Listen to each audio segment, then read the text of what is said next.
Ma'am, gift করছেনি এগুলো? Please আমাকে যেতে দেন।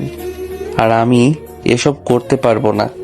দেখেন আঙ্কেল, আন্টি আমাকে অনেক বিশ্বাস করে, আমি তাদের বিশ্বাস ভাঙতে পারবো না। দেখ বাল, রাখ তো তোর বিশ্বাস। আমি যা করছি চুপচাপ করতে দে, না হলে তোকে এই চাকরি থেকে বের করে দিব, সঙ্গে তোর মাকেও। ম্যাম, আপনি এসব কি শুরু করেছেন বলেন? চাইলেই তো বিয়ে করে স্বামীর সাথে এসব করতে পারেন। আঙ্কেল তো আপনাকে বিয়ে দেওয়ার জন্য উঠে পড়ে লেগেছে। বিয়ে? তাও আবার আমি? অসম্ভব। এই জীবনে আমি আর বিয়ে করেছিলাম না। বড় আপুকে দেখে আমার করুণা হয়। আর আমি কি না বিয়ে করে নিজের জীবন নষ্ট করব? তা একদমই না। ইচ্ছে হলে তোর সাথে করব এসব। দেখেন ম্যাম, এইসব করা অনেক পাপ। এর থেকে বিয়ে করে স্বামীর সঙ্গে যথেষ্ট তত আনন্দ করবেন, তখন কিছুই হবে না। প্লিজ আমাকে যেতে দেন এখন। থাক, মা বাবার সামনে কত অভিনয় করে গেলাম তোর সাথে এটা করব বলে, আর তুই কেন এরকম করছিস? ভালো হবে না বলছি। আব্বু আম্মু আসলে উল্টাপাল্টা বলে তোকে আর তোর মাকে কাম থেকে বের করে দিব।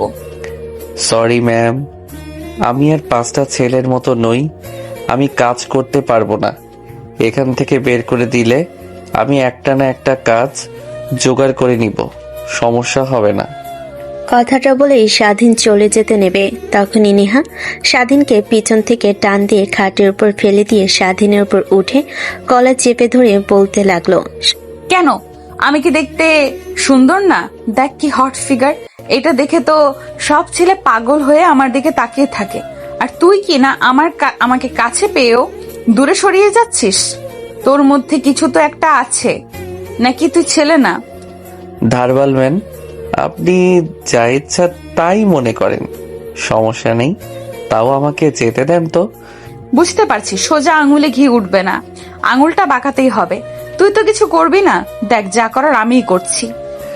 না ম্যাম, না, প্লিজ আমাকে যেতে দিন। স্বাধীনের কথা শুনে নেহা ধীরে ধীরে স্বাধীনের ঠোঁটের দিকে এগিয়ে যেতে লাগলো। প্রায় 5 মিনিট পর নেহা স্বাধীনকে ছেড়ে দিয়ে হাঁপাতে লাগে। ম্যাম, আপনি মানুষ না অন্য কিছু? কেউ কাউকে এভাবে কিস করে? আর একটু হলেই তো মরে যেতাম। এখন ছাড়েন, ছেড়ে দেন আমাকে। দেখ, এত কিছু করার পরেও দেখছি তোর কোনো ফিলিংসই উঠছে না। বুঝতে পারছি তুই ওইটা যেটা ভাবছি, না হলে কেউ এইরকম করে না। সর, যা এখান থেকে এখন। হ্যাঁ ম্যাম, আপনি যা ভাবছেন আমি ওইটাই। এখন ওঠেন আমার উপর থেকে, যেতে দেন তো। তোকে যেতে দিতে পারি, বাট একটা শর্ত পূরণ না হলে যেতে দেব না। হ্যাঁ বলেন, এরপর আমাকে এখান থেকে যেতে দেন প্লিজ। আমি সব করতে পারবো না। আমি চাই না কোনো মেয়ের জীবন নষ্ট করতে। হয়েছে, তোকে অভিনয় করতে হবে না। তোরা অনেক অভিনয় করতে জানিস। জানিস ছেলে মানুষ মানে অভিনয়ের জন্য সেরা। ম্যাম, জানি না আপনি এরকম কথা বলছেন কেন, বাট সব ছেলে এক হয় না, যেরকম সব মেয়ে এক হয় না। ভালো মন্দ মিলে এই পৃথিবী, বুঝলেন? কথা তো এমন ভাবে বলতে শিখেছিস যা বলার মতো না। আর যা, রুম থেকে চলে যা, আর কেউ যেন এইসব জানতে না পারে। কথাটা বলেই নিহার স্বাধীনের উপর থেকে উঠে দাঁড়ায়। স্বাধীন নিহার কাছ থেকে ছাড়া পেয়ে দৌড়ে রুম থেকে বের হয়ে নিচে চলে যায়। নেহা স্বাধীনের যাওয়ার দিকে তাকিয়ে হাসতে লাগে। তার রুমে থাকা মিনি ফ্রিজ থেকে ড্রিঙ্কসের বোতল বের করে খেতে লাগে। অন্যদিকে স্বাধীন। নেহা ম্যামের আবার কি হলো? আজ হঠাৎ এরকম করছে কেন? কিছু তো বুঝতে পারছি না। দেখবাল সব মাথার উপর দিয়ে যাচ্ছে। আর নেহা ম্যামের কাছ থেকে দূরে দূরে থাকতে হবে। যা শুরু করেছে, যদি উল্টাপাল্টা কিছু হয়ে যেত আর আঙ্কেল আন্টি বা অন্য কেউ দেখে ফেলতো, তখন কি হতো? বাবা, তুই এখানে দাঁড়িয়ে কি ভাবছিস? এইভাবে নেহা মামুনের রুমে গিয়েছিলি কি কারণে? ডেকেছিল তোকে? এত তাড়াতাড়ি চলে আসলি যে? ও মা, তুমি আর বলো না, একটা পোকা বাথরুমে ছিল, ওটা দেখে ভয় পেয়েছে, তাই আর কি ডেকেছিল। কিন্তু তোকে এরকম দেখাচ্ছে কেন? গা ঘেমে গিয়েছে। আর ঠোঁটে কি? কথাটা বলে স্বাধীনের মা স্বাধীনের ঠোঁটে হাত দিতে যাবে, অমনি স্বাধীন দূরে গিয়ে দাঁড়ায়। কি রে, কি হলো তোর? এভাবে পিছিয়ে সরে গেলি কেন? আর দেখি তোর ঠোঁটে কি লাল লাল লেগে আছে? রক্ত নাকি ঠোঁট কেটে গিয়েছে আবার? না মা, রক্ত হতে যাবে কেন? জানি না, কি যেন কিভাবে যে লাগলো। দেখি এদিকে আয় তো, ঠোঁটে কি লেগেছে? না মা, দেখতে হবে না, থাকো তুমি। বাহিরে গাড়িটা অনেক ময়লা হয়ে আছে, ধুতে হবে। দেখ, তুই আমার সঙ্গে একদমই চালাকি করবি না। আমি তোকে জন্ম দিয়েছি, তুই আমাকে নয়। আমি ভালোভাবে বুঝতে পারছি, আর যা করছিস একদমই ঠিক করছিস না। নেহার বাবাকে তো ভালো করেই জানিস, ওরা অনেক ভয়ঙ্কর। দেখ বাবা, তুই আমার একমাত্র ছেলে, তোকে নিয়ে আমার যত আশা। প্লিজ বাবা, কিছু উল্টাপাল্টা করিস না। তুই মরে গেলে কিন্তু আমি মরে যাব। মা, তুমি এগুলো কি বলো? আর উল্টাপাল্টা মানে দেখো, তুমি যা ভাবছো একদমই ভুল। ভুল হলেই ভালো হয়। যা গিয়ে কাজ কর মনোযোগ দিয়ে, একটু পর নেহার বাবা চলে আসবে। নেহার উপরে দাঁড়িয়ে দাঁড়িয়ে সব কথা শুনি, কিন্তু কোনো প্রত্যুত্তরই দেয় না। এরপর নেহা তার রুমে চলে যায়। স্বাধীন মা চিন্তিত হয়ে তাদের থাকতে দেওয়ার রুমে গিয়ে বসে চিন্তা করতে লাগে। অন্যদিকে স্বাধীন গাড়ি পানি দিয়ে পরিষ্কার করতে লাগে। নেহা বেলকনিতে এসে দাঁড়ায়। স্বাধীনকে এরকম অবস্থায় ড্যাপ ড্যাপ করে তাকিয়ে দেখতে লাগে, আর ঠোঁট জিহ্বা দিয়ে স্লাইড করতে লাগে। স্বাধীন উপরের দিকে তাকিয়ে নেহাকে এরকম করতে দেখে ভয় পেয়ে দ্রুত গাড়ি পরিষ্কার করে রুমে চলে যায়। বাবা, এই নে, এখানে বেশ কিছু টাকা আছে। তুই এই টাকাগুলো নিয়ে গ্রামে চলে যা। তোর মামাকে ফোন দিয়ে বলে দিয়েছি, তোর মামা ওই দিকে সব দেখে নেবে। আমাদের যা জমি আছে ওইগুলোতে দেখাশোনা করবি, আর ওইখানে থাকবে, ওইখানেই পড়াশোনা করবে। কিছুদিন পর আমিও চলে যাব গ্রামে। মা, তুমি এগুলো কি বলছো? গ্রামে যাব কেন? আর ওইখানে গিয়ে কি করব? আমাদের তো বেশি জমি নেই, অল্প বাড়ি, ভাঙাচোরা। এর থেকে এখানে আছি, ভালো তো আছি। তোকে এইখানে থুয়ে হারানোর থেকে গ্রামে গিয়ে না খেয়ে মরে যাব, তাতেও শান্তি আছে। আমি যা বলছি তাই কর। তুই তোর ব্যাগপত্র গুছিয়ে এখনই গ্রামে চলে যা, আর আমি একদিন পরে চলে আসছি। নেহার মা বাবা ফোন করেছিল, তারা কালকে আসবে। তাদের কাছ থেকে টাকা নিয়ে আমিও চলে যাব। তোকে এখানে এক মুহূর্তও থাকতে হবে না। কেন? আর তুমি তো মামাকে ভালো করে জানো, উনি মোটেও সুবিধার মানুষ নয়। মিষ্টি মিষ্টি কথা বলে আমাদের নিয়ে যাচ্ছে, দেখবে কিছুটা একটা তার মাথায় দুষ্ট চিন্তা ঘুরপাক খাচ্ছে, দেখবে। দেখ বাবা, আমি তোকে যা করতে বলছি তুই তাই কর। তোর ব্যাগপত্রগুলো গুছিয়ে এখনই রওনা হয়ে যা। কাউকে কিছু জানাতে হবে না। কেউ জিজ্ঞেস করলে আমি বলে দেব। আর 2 দিন আগেই তো তোর রেজাল্ট বের হয়েছে, গ্রামে ভালো একটা কলেজে ভর্তি হয়ে নিবি। কথাটা বলে স্বাধীনের মা স্বাধীনের হাত ধরে কান্না করতে লাগে। স্বাধীনের চোখ বুঝতে পারে না তার মা এরকম করছে কেন। আচ্ছা মা, আমি যাব গ্রামে যাব, কিন্তু তোমাকে এখানে রেখে যেতে পারবো না। আমার সঙ্গে তোমাকেও যেতে হবে। নেহার মা বাবা আসলে ওনাদের কাছ থেকে টাকা নিয়ে তারপরে আমি যাব। তুই এখন যা, তোকে থাকতে হবে না। কিন্তু কেন? আর তুমি আমার সঙ্গে এরকমই করছো বা কেন? দেখ, তুই আমাকে এই বিষয় নিয়ে একটাও প্রশ্ন করবি না। আমি যা বলছি তাই কর। এটুকু বিশ্বাস রাখতে পারিস যে আমি তোর ভালোর জন্যই সবকিছু করছি। স্বাধীনের মা রুম থেকে চলে যায়। স্বাধীন ভেজা শরীর নিয়ে দাঁড়িয়েছিল এতক্ষণ। রুমে এসে তার সকল জামা কাপড়, বই আর কাগজপত্র গোছাতে লাগে। তখনই রুমে দরজা লাগানো শব্দ হয়। স্বাধীন পেছনের দিকে ঘুরে তাকিয়ে দেখে নেহা। ম্যাম, আপনি এইখানে? আর দরজা লাগালেন কেন? দেখেন মা, এমনিতেই আমাকে নিয়ে অনেক চিন্তাই করছে। প্লিজ দরজা খোলেন। আপনি আপনার রুমে যান, আমি আসছি। এটা আমার বাড়ি, যেই রুমে খুশি সেই রুমে আমি যাব, তুই বলার কে? আর সব ব্যাগ পত্র গোছাচ্ছিস, কোথায় যাবি তুই? আন্টি বলল তুই আর কাজ করবি না, গ্রামে চলে যাবি, ওইখানে তোদের কৃষি জমিতে কাজ করবি। হ্যাঁ ম্যাম, যা শুনেছেন সব সত্যি। আর এখন রুম থেকে প্লিজ যান, মা দেখে ফেললে উল্টাপাল্টা কিছু ভাববে। আরে আন্টি কিচেন রুমে রান্না করছে, সে আর এদিকে আসবে না। আমি বলেছি বাইরে যাব, তাই সে নিশ্চিন্তে আছে। এখন আমি প্লিজ, এখন আর না করিস না। ম্যাম কি বলছেন এসব? দেখেন আমি মোটেও ওই রকম ছেলে না। আর এমনিতেও বা তখন আপনার ঠোঁটে লিপস্টিক আমার ঠোঁটে লাগা দেখে ফেলেছিল, তার কারণে মা আমাকে এখান থেকে গ্রামে পাঠিয়ে দিচ্ছে। এখন তো আপনি খুশি? না বেবি, এখনো খুশি হইনি। তুমি এদিকে আসো, আমাকে আদর দাও, তাহলে আমি খুশি হব। কথাটা বলে নেহা স্বাধীনের কাছে চলে আসে। স্বাধীন পিছনে যেতে লাগে, এক পর্যায়ে দেওয়ালের সাথে পিঠ লেগে যায়। নেহা বাঁকা হাসি দিতে লাগে। তোর যে হট বডি দেখলে তো যে কোনো মেয়েই পাগল হয়ে যাবে। ভয় পাচ্ছিস কেন? আমাকে দেখিয়ে দেখ, ভয় পেতে হবে না। আমি কাউকে কিছু বলবো না। এখন আর আমাকে প্লিজ আদর কর। দেখ আমার আদর পেতে, দেখ তোর আদর পেতে আমি পাগল হয়ে গিয়েছিলাম। নেহা জড়িয়ে ধরতে যাবে, তখনই স্বাধীন ওইখান থেকে দূরে সরে যায়। নেহা গিয়ে তার বুকের উপর থেকে ওড়না ফেলে দেয়। ম্যাম আপনি কি পাগল হয়ে গেছেন? বলেন তো, কখন থেকে দেখছি এরকম করছেন? নাকি আজকে বেশি ড্রিঙ্কস করেছেন তার জন্যই এসব উল্টাপাল্টা কথা বলছেন? থাক বাল, আমার তোর কাছে আসাই ঠিক হয়নি। আমি তো ভুলেই গিয়েছিলাম তুই তো ছেলে নয় ওইটা। কথাটা বলেই নেহা ফ্লোর থেকে ওড়নাটা উঠে দরজা খুলে হাসতে হাসতে রুম থেকে বের হয়ে যায়। স্বাধীন অবাক হয়ে যায়, এনের আবার কি হলো? তখনই স্বাধীনের রুমের দিকে তার মা আসতে লাগে। নেহাকে রুম থেকে হাসতে হাসতে বের হয়ে যেতে দেখে স্বাধীন মা রেগে যায়।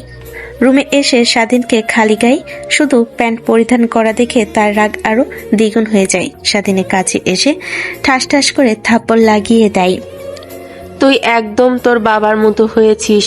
ছি, এমন দিন দেখার আগে আমার কেন মৃত্যু হলো না?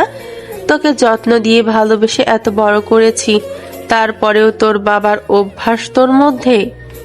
মা তুমি এসব কি বলছো? আর বাবা এরকম মানে?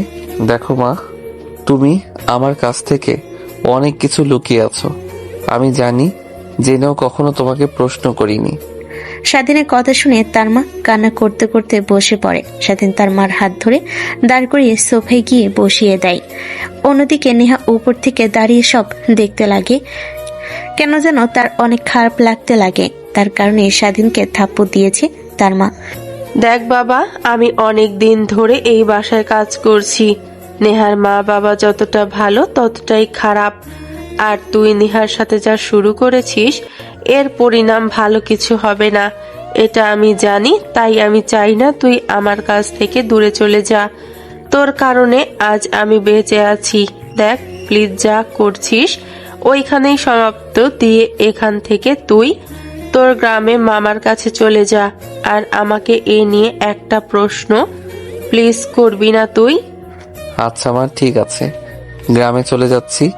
আর তুমি কালকে চলে এসো। ছেলের এমন কথা শুনে স্বাধীন মা স্বাধীনের কপালে চুমু দিয়ে হাসি মুখে রুম থেকে চলে যায়। তারপর স্বাধীন ব্যাগপত্র গুছিয়ে নেয়, নিজেকে পরিপাটি করে স্বাধীন তার মার কাছ থেকে টাকা নিয়ে বিদায় জানিয়ে বের হতে যাবে। এমন সময় নেহা বেলকনিতে দাঁড়িয়ে সব দেখে। স্বাধীনের চোখ যেতে নিচে নামিয়ে বাড়ি থেকে বের হয়ে রিক্সা নিয়ে বাস স্ট্যান্ডে চলে যান। এরপর ঢাকা থেকে সিরাজগঞ্জে যাওয়ার জন্য বাসের টিকিট কেটে কাউন্টারে বসে অপেক্ষা করতে লাগে। এমন সময় স্বাধীনের সামনে এসে একটা প্রাইভেট কার দাঁড় করায়। স্বাধীন চিনতে পারেন, দাঁড়িয়ে পড়ে। তখনই নেহা বের হয়ে আসে। নেহা স্বাধীনকে দেখতে পেয়ে এগিয়ে আসে। ম্যাম আপনি এখানে কোথাও যাবেন? হ্যাঁ, যার জন্য তো এসেছি। তোদের গ্রামের বাড়ি কোথায়? ওইখানে যাব, চল। মানে কি? মানে হলো আমি তোর সাথে তোর গ্রামে যাব। দেখেন মা, আপনার মা বাবাকে ভয় পেয়ে আমাকে গ্রামে পাঠিয়ে দিচ্ছে। আর মা বুঝতে পারছে আপনি আমার সঙ্গে এরকম করছেন। প্লিজ এইখান থেকে যান। আর মা যদি জানতে পারে তাহলে সে অনেক কষ্ট পাবে। আমার মা আমাকে এত বড় করেছে অনেক কষ্ট করে। আমি চাই না আমার জন্য সে কষ্ট পাক। ও আচ্ছা, আমি ভাবছি তুই এমনিতেই যাচ্ছিস গ্রামে ঘুরতে, তাই যেতে চেয়েছি। আমি তো জানি না তুই একেবারে চলে যাচ্ছিস। আচ্ছা, দেখে শুনে যাস। নেহার চোখ দিয়ে এক ফোঁটা অশ্রু বের হতে নিলে হাত দিয়ে মুছে ফেলে। স্বাধীন দেখে অবাক হয়ে যায়। স্বাধীন নেহার যার দিকে তাকিয়ে থাকে। একটু পর বাস চলে আসলে স্বাধীন বাসে উঠে পড়ে। প্রায় 4 ঘন্টা পর স্বাধীন তার বাসায় চলে আসে। তার মামা বাড়িতে গিয়ে ফ্রেশ হয়ে তার মাকে ফোন করেন। বাবা, তুই গিয়েছিস? হ্যাঁ মা, একটু আগে এসেছি। আর তুমি যেন চিন্তা করো না আমাকে নিয়ে। বাবা, তোর সাথে কি নেহার কিছু হয়েছে?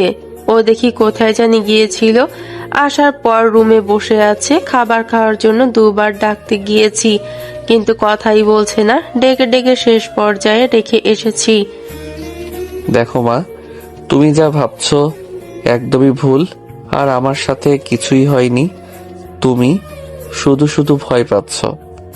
আর আমি আজকে আমাদের বাড়িতে গিয়ে সব পরিষ্কার করে রেখে আসবো। তুমি কালকে কিনবা, তারপরের দিন আঙ্কেলের কাছ থেকে টাকা নিয়ে চলে এসো। ঠিক আছে বাবা। আর তোর মামি তেমন একটা ভালো না, তার কথা শুনে তুই আবার মন খারাপ যেন না করিস। যতদিন থাকবে তার কথা শুনে থাকবি।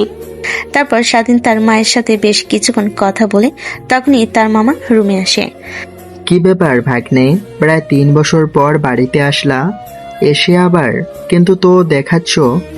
কি হয়েছে? আর আপা আসলো না তোমার সাথে? না মামা, কিছুই হয়নি। মা আগামীকাল চলে আসবে। আর ঢাকায় ভালো লাগছিল না, তাই আর কি গ্রামে চলে আসলাম। এখন থেকে এখানেই থাকবো, এখানেই পড়াশোনা করব।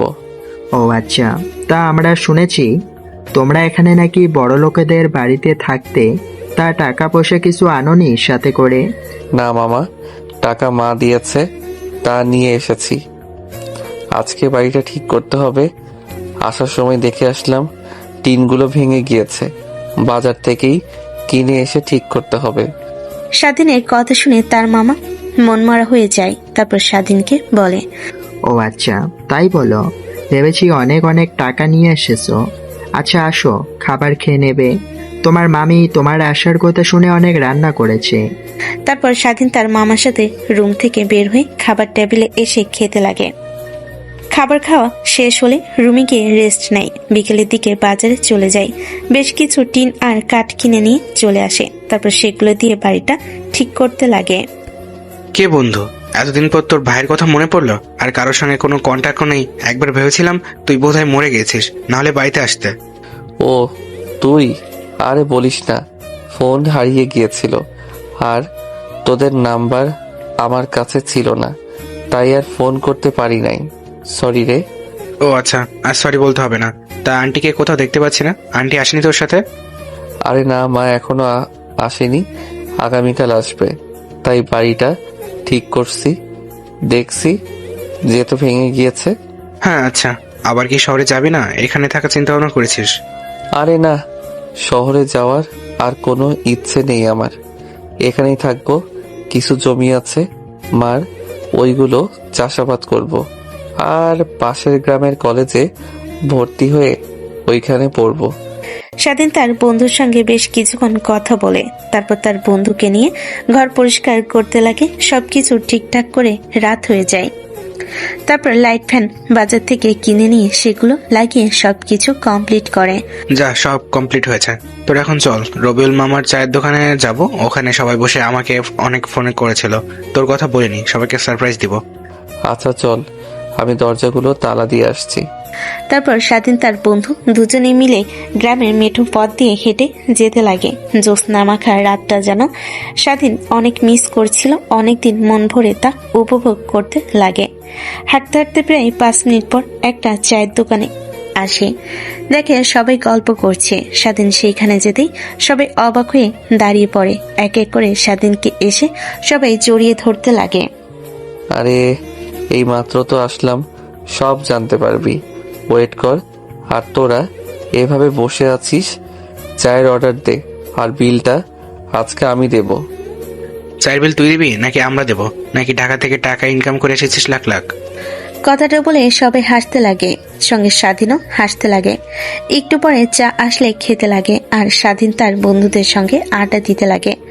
অনেকটা রাত হয়ে গেলে সবাই কাছ থেকে বিদায় নিয়ে স্বাধীন তার বন্ধুর বাড়িতে চলে যায়। তারপর স্বাধীন তার মামার বাড়িতে গিয়ে খাওয়া দাওয়া করে ঘুমিয়ে পড়ে। পরের দিন সকালবেলা সকালে ঘুম থেকে উঠে গ্রামের সকালের পরিবেশটা উপভোগ করার জন্য স্বাধীন বাহিরে বের হয়। দেখে কৃষকরা মাঠে যাচ্ছে কাজ করার জন্য, সবাই যাচ্ছে কাজ করার জন্য।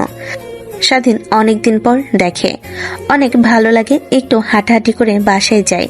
তারপর আরো কিছু কাজ শেষ করে পুনরায় তার মামা বাড়িতে আসে। কথাটা বলে স্বাধীনের মামি বাসা থেকে বের হয়ে মাঠে তার মামার কাছে চলে যায়। অন্যদিকে স্বাধীন খাওয়া দাওয়া করে তাদের বাড়িতে চলে যায়, কাজ করতে লাগে। অন্যদিকে নেহা অনেক রাতে ঘুমায়। অনেক ডাকাডাকি করলেও দরজা খোলে না। ভয় হতে লাগে নেহার। বাবা মাকে ফোন করলে তারা রাতে রওনা দেয়। সকালে বাসায় চলে আসে। তা বাবা, তোমার মা কবে আসবে ঢাকা থেকে? আপাকে দেখি না অনেক দিন হলো। হ্যাঁ, মাকে তো ফোন করেছিলাম, বলছে আজকে না হয় কালকে আসবে। তা বাবা, তোমার মামা রাতে বললো শুনলাম তোমার নাকি একেবারে গ্রামে চলে এসেছো আর ঢাকায় যাবে না। তা কি করবে এখানে? নানা যে জমিগুলো মার নামে লিখে দিয়ে গিয়েছিল সেগুলো মামা চাষাবাদ করছে, ওইগুলো চাষবাস করব, আর এখানেই কলেজে ভর্তি হব। সক্ষত তোদের জমি দেব। এখন তোর মা গিয়ে আসুক, তারপর দেখবি তোদের সাথে কি করি। মামি এইভাবে কি ভাবছেন? না রে বাবা, তেমন কিছুই না, তুই খা, আমি আসছি। দেখি তোর মামা কোথায় গেছে। মা প্লিজ দরজা খোল। তোর আন্টি বলছে তুই রাতেও কিছু খাসনি, কালকে দিনে কিছুই খাসনি, তুই দোয়ার চা আটকে রেখেছিস। ফোন করছি, রিসিভ করছিস না। দরজা খুল মা। কি হয়েছে? তোমরা তো ডাকাডাকি করছো কেন? বলছি আমাকে একটু একা থাকতে দাও। তোমাদের কানে কথা যাচ্ছে না নাকি? প্লিজ আমাকে একটু একা থাকতে দাও। মারে তোর কি হয়েছে আমাকে খুলে বল। দেখ তুই আমাদের একমাত্র মেয়ে, ছোট থেকে বড় হয়েছিস, কখনোই তুই যা চেয়েছিস তা তোকে দেইনি। এমনটা হয়নি, এরকম করছিস কেন? তোর জন্য বিয়ে বাড়ি থেকে তাড়াতাড়ি চলে আসলাম, তোকে যেতে বললেই এক ঘরে থেকে তুই গেলি না। কি হয়েছে না মা বল। নেহা কি বলবে বুঝতে পারে না, আর মনে মনে ভাবে মা বাবাকে আর বলেই বা কি লাভ? যাকে আমি ভালোবাসি, পছন্দ করি, সে তো আমাকে ভালোবাসে না। মারে কি হয়েছে, কি ভাবছিস? এইভাবে দেখ, আমাকে খুলে বল। নেহা তার মায়ের কথা শুনে স্বস্তির একটা নিঃশ্বাস ফেলে নিজেকে স্বাভাবিক করে খাটের উপর গিয়ে ফোনটা বের করে দেখে সকাল 10টা বাজে। তারপর চোখ মুছে কৃত্রিম একটা হাসি রেখা টেনে বলে, মা কিছুই হয়নি, আর সরি তোমাদের আনন্দ মুহূর্ত নষ্ট করার জন্য। তুমি যাও, আমি ফ্রেশ হয়ে আসছি। কথাটা বলে নেহা তার মাকে পাশ কাটিয়ে ওয়াশরুমে যেতে যাবে। তখনই নেহার মা হাত ধরে ফেলে। নেহা পেছনে ফিরে তার মায়ের দিকে তাকাতে নেহার মা বলে, ঠিক বলছিস তো? কিছুই হয়নি, সব ঠিক আছে তোমার? আমার সব ঠিক আছে। আসলে এত বড় বাড়িতে কখনো একা থাকিনি তো, তাই ভয় পেয়ে রুমের দরজা আটকে বসেছিলাম। তোমরা এসেছো, এখন সব ঠিক হয়ে যাবে। আর আমাকে নিয়ে এত চিন্তা করতে হবে না। নিচে যাও, আমি ফ্রেশ হয়ে আসছি, তারপর সবাই একসঙ্গে খাবার খাবো। তারপর নেহা ওয়াশরুমে চলে যায়। দরজাটা আটকে আয়নার দিকে তাকিয়ে থেকে নিজে নিজেই বলে, নেহা তুই কি করছিস? একটা ছেলের জন্য নিজে কিভাবে নষ্ট করবি? আর তুই ভালোবাসিস কথাটা বলেছিস একবারও? এমন যেমনটা করছিস, ওর জায়গায় অন্য কোনো ছেলে থাকলে তোর সঙ্গে উল্টাপাল্টা কাজ করতো। সেখানে ও ভালো ছেলের জন্যই বেঁচে গিয়েছিস। আর যদি বুঝিয়ে বলতে অবশ্যই বুঝতো। আর ওকে নিয়ে একদমই ভাববে না। নতুন করে সবকিছু শুরু কর, নতুন জীবন। কথাটা বলেই নেহা ফ্রেশ হয়ে নিজেকে পরিপাটি করে হাসতে হাসতে নিচে আসে। নেহার মা বাবা, স্বাধীনের মা বাবা অবাক হয়ে যায়। সবাইকে অবাক করে দিয়ে নেহা খাবার টেবিলে বসে খাবার খেতে লাগে। এইভাবে সবাই তাকিয়ে আছো কেন, যেন ভূত দেখছো? আর সরি বাবা, তোমাদের আনন্দ নষ্ট করার জন্য। দেখ, বোকা মেয়ে, সরি বলতে হবে না। আর আমি জানি তুই একা এই বাড়িতে থাকতে পারবি না, তার জন্যই তো জোরাজুরি করছিলাম নিয়ে যাওয়ার জন্য, কিন্তু তুই তো গেলি না। বাদ দে এসব কথা। বিয়েতে একটা ছেলের সঙ্গে আমার পরিচয় হয়েছে, বাংলাদেশের একটা বড় মাল্টি ন্যাশনাল কোম্পানির মালিকের ছেলে। আমার অনেক পছন্দ হয়েছে, ভেবেছি ওর সঙ্গে তোর বিয়ে দিব। ছেলের নাম্বারটাও নিয়ে এসেছি। বাবা, এইসব নিয়ে আমি একদমই ভাবতে চাচ্ছি না। লেখাপড়া করব, নিজের পায়ে দাঁড়াবো, তারপরে এইসব নিয়ে চিন্তা করব। আর তোমরা কি টাকা পয়সার অভাব? আর তোমার কি টাকা পয়সার অভাব যে বড়লোক ঘরে আমাকে বিয়ে দিবে? আমার স্বপ্ন ছোট দেখে একটা ছেলেকে বিয়ে করব, তারপর তোমাদের নিয়ে একসঙ্গে থাকবো। নেহার এমন কথা শুনে নেহার মা বাবা নিজেদের মধ্যে চাওয়াচাই করতে লাগে। তারপর খাওয়া দাওয়া শেষ করে বসার রুমে বসে সবাই মিলে টিভি দেখতে লাগে। স্বাধীনের মা চা নিয়ে এসে সবাইকে দিতে লাগে। আচ্ছা, বাড়িতে আসার পর থেকে তো আমি স্বাধীনকে দেখতে পাচ্ছি না, ও কোথায়? ভাইজান, ও গ্রামে গেছে আর আসবে না। আমিও কাজ ছেড়ে দিয়ে আজকে গ্রামে চলে যাব। আপনাদের আসার অপেক্ষা করছিলাম, এসেছেন যেহেতু সবকিছু বুঝিয়ে দিয়ে ভাবি আসেন আপনি। কি বলছো তুমি? এসব কাজ ছেড়ে দিবে মানে? দেখো, তোমাদের তো কোনো অসুবিধা করছে না। স্বাধীন পড়াশোনা করতো, পাশাপাশি কাজ করতো। আমি কখনোই ওর পড়াশোনা নিয়ে কথা বলিনি। তুমিও ভালো করে জানো আমি আর তোমার ভাবি অনেক ভালোবাসি ছেলেটাকে। কিন্তু কি হলো, গ্রামে চলে গেল, তুমিও চলে যাবে? ভাইজান, আসলে আমার গ্রামের মানুষ তো, শহরে তেমন একটা আর ভালো লাগছে না, তাই ওইখানে চলে যাব। জমি আছে কিছু, এগুলো চাষবাদ করব। আর আমি আর আমার ছেলে তো দুজনের সমস্যা হবে না। আর আপনাদের অনেক অনেক ধন্যবাদ, আমাদের বিপদে পাশে দাঁড়িয়েছিলেন। নেহার মা কি যেন চিন্তা করতে লাগে। তখনই নেহার বাবা নেহার মাকে বলে, তুমি এবার কি ভাবছো বলো তো? যেহেতু কাজ করতে চায় না, গ্রামে চলে যাবে, তুমি সবকিছু বুঝে নিয়ে কিছু টাকা দিয়ে দাও। কই কিছু না তো। আচ্ছা আসেন আপনি আমার সাথে। নেহার মা স্বাধীনের মা চলে যায়। স্বাধীনের মা সবকিছু বুঝিয়ে দিতে লাগে। নেহার মায়ের রুমে গেলে বেশ কিছু টাকা দেয়। স্বাধীন মা রুমে এসে এসব গোছাতে লাগে। এমন সময় নেহার রুমে প্রবেশ করে। আন্টি, এইভাবে চলে যাচ্ছেন? আপনাকে অনেক মিস করব। আমিও মা তোমাকে অনেক মিস করব। তোমাদের বাসায় আসার পর থেকে কখনো তুমি আমার সঙ্গে খারাপ ব্যবহার করনি, কাজের মেয়ের মতো দেখনি আমাকে। ভালো থেকো মা। আর একটা কথা, এই বয়সটা ভুল করার, কিন্তু ভুলের জন্য কখনো নিজের ভুল কিছু সিদ্ধান্ত নিও না। ঠিক আছে আন্টি, তাই আপনাদের গ্রামের বাড়ি কোথায়? আর আমাকে অ্যাড্রেস দিবেন। আমার অনেক গ্রাম দেখতে ইচ্ছে করে, কিন্তু মা বাবা যেতে দেয় না। শুনেছি গ্রাম দেখতে অনেক ভালো লাগে। আমার অনেক দেখতে ইচ্ছে করছে। কিছু মাস পরে তো শীত হবে, তখন যাব। পাগলি মেয়ে, নাম্বার আছে, ফোন করে যেও। ভালো থেকো মা, আর নিজের যত্ন নিও, আর একদমই পাগলামি করবে না। নেহার সঙ্গে কথা বলতে লাগে, সবকিছু বুঝে নেয়। তারপর নেহার মা বাবার কাছ থেকে বিদায় নিয়ে স্বাধীনের মা বাসার বাহিরে এসে রিক্সা না পেয়ে রাস্তা দিয়ে হাঁটতে লাগে। এমন সময় একটা কালো প্রাইভেট কার এসে সামনে দাঁড়ায়। স্বাধীনের মা ভয় পেয়ে যায়, না দাঁড়িয়ে হাঁটতে লাগে। তখনই এক চিরচেনা মুখ এসে সামনে দাঁড়ায়। স্বাধীনের মায়ের চোখ দিয়ে নিজের অজান্তেই অশ্রু বের হতে লাগে। তো তো তুমি তুমি এখানে যে, আর এত বছর পর গাড়িতে ওঠো? দেখেন, আমি আপনাকে ভুলে গিয়েছি, আর অতীত নিয়ে আমি আর বেশি দূরে যেতে চাই না। দেখো, আই এম সরি, আসলে আমার ওভাবে আসা উচিত হয়নি। আমি গেছিলাম তোমাদের গ্রামে, কিন্তু আর খুঁজে পাইনি। শুনেছি তুমি নাকি মা হতে চলেছো, সবাই তোমার নামে মিথ্যা অপবাদ দিয়ে।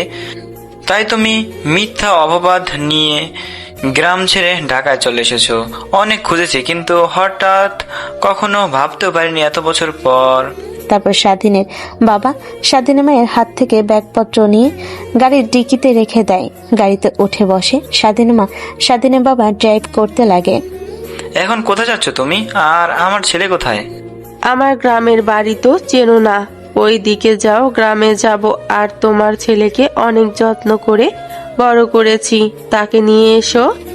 স্বাধীনের বাবা স্বাধীনের মায়ের এমন কথা শুনে অনেকটা অবাক হয়ে যায়। প্রশ্নসূচক দৃষ্টিতে বেশ কিছুক্ষণ তাকিয়ে থাকে। আর কত কাজ করবে? সব তো হয়ে গিয়েছে, এখন এখন আন্টি আসলে দেখবি কত খুশি হয়ে যায়। বাড়িতে যা, খাবার খেয়ে আয়, আমিও যাচ্ছি। আচ্ছা, যাচ্ছি। আর তুইও যা। আরো অনেক অনেক ধন্যবাদ তোকে আমাকে হেল্প করার জন্য। আমার কাছে এখন টাকা নেই, মা আসলে তোকে কিছু টাকা দেব। আরে পাগল, সবকিছু হিসাব টাকা দিয়ে কখনই হয় না। তুই বন্ধু, এতদিন পরে এসেছিস, আর তোকে সাহায্য করবো না তো কি করে করব বল? আর এসব কথা বলবি না আমাকে।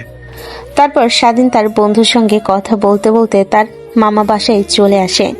বাড়ির সামনে চলে আসে, বাড়িতে ঢুকতে যাবে এমন সময় রাস্তায় বড় প্রাইভেট কার দেখে অনেকটা অবাক হয়ে যায়। ধীরে ধীরে বাসার ভেতরে প্রবেশ করে, কাউকে দেখে না। তার রুমের দিকে যেতে যাবে এমন সময় তার মায়ের একজন মধ্যবয়স্ক লোক জড়িয়ে ধরে কান্না করছে। স্বাধীন অবাক হয়ে যায়, মাথা নিচু করে রুমের ভিতর প্রবেশ করতে লাগে। স্বাধীনের বাবা দেখে উঠে খাটের উপর বসে পড়ে। মা, ইনি কে? এর আগে তো ওনাকে কখনো দেখিনি। বাবা, তোর কাছ থেকে অনেক কিছু লুকিয়েছি আমি, আর কিছু লুকাতে চাই না। তোকে বলেছিলাম তোর বাবা তোকে ছোট রেখে মারা গিয়েছে, আসলে না, এটা তোর বাবা। মানে কি বলছো মা এগুলো তুমি? আর উনি যদি মারার না যেয়ে থাকে তাহলে এত বছর তো আমাদের খোঁজ নিতে পারতো। কখনো তো দেখিনি তাকে খোঁজ নিতে। বাবা প্লিজ, তুই তোর বাবাকে ভুল বুঝিস না। আসলে আমি তোর বাবার কাছ থেকে লুকিয়ে লুকিয়ে দূরে সরে থেকেছি, তাই তোর বাবা খোঁজও আমাদের পায়নি। ও আচ্ছা, বুঝতে পারছি। তা তিনি এখন কি চাই আমাদের কাছ থেকে? বাবা, এমন ভাবে কথা বলিস কেন? নয় তোর জন্মদাত্রী বাবা, আর এখন তুই তোর বাবার সাথে তাদের সাথে থাকবি। মানে কি বলছো তুমি মা এসব? তুইও কি যাবে না? না বাবা, আমি যাব না। শহর আর আমার একদমই ভালো লাগে না, এখানেই থাকবো। তুই তোর বাবার সাথে যা। আর উনি কিন্তু অনেক বড় মানুষ, ওনার বড় বড় কোম্পানি আছে যেগুলো বাংলাদেশের টপ কোম্পানিগুলোর মধ্যে জায়গা দখল করে রেখেছে। স্বাধীন কথাটা শুনে অনেকটা অবাক হয়। এত বড় মানুষ তার বাবা। বাবা, তুই ওনার সাথে গেলে তোর লাইফ সেটেল হয়ে যাবে। তুই ওনার সাথে যা, আর আমাকে নিয়ে তোর ভাবতে হবে না। মা, আজ পর্যন্ত তোমার কোনো কথা ফেলে দেইনি, কিন্তু এটা পারবো না। আমি তোমাকে ছেড়ে আমি কোথাও যেতে পারবো না, সেটা যে কেউ আসুক না কেন। আর ওনাকে তো আমি এর আগে কখনো দেখিও নি, তাহলে কিভাবে হঠাৎ করে একজনকে বাবা বলে সম্বোধন করতে পারবো? তুমি ওনাকে চলে যেতে বলো, আমি যাব না, তোমার সাথে থাকবো। বাবা, এইভাবে প্লিজ বলো না।